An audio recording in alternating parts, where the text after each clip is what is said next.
السلام عليكم، تحياتي لكل الشرفاء والشريفات داخل الوطن وخارج الوطن.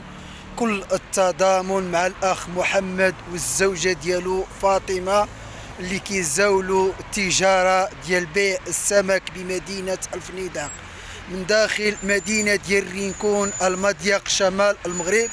أعتبر أن الحق في الماء هو حق دستوري، وأن الإخوة والأخوات المواطن المغربي لا يجب أن يحرم من الماء كمادة حيوية في الحياة. إذن من داخل مدينة ديال رينكون المضيق شمال المغرب مجددا كل التضامن مع الأخ محمد والزوجة ديالو فاطمة، وهي رسالة للجهات المختصة وخاصة السلطات المحلية والجماعة الحضرية بالفنيدق من أجل التدخل لإعادة الماء الصالح للشرب لهذه الأسرة، حكم أن عندها وليدات صغار ومن داخل مدينة ديال رينكون. نتمنوا أن هذا النداء هذا يوصل للمسؤولين وكذلك لكافة الشرفاء والشريفات، والله يفرج على كل مظلوم وكل مظلومة.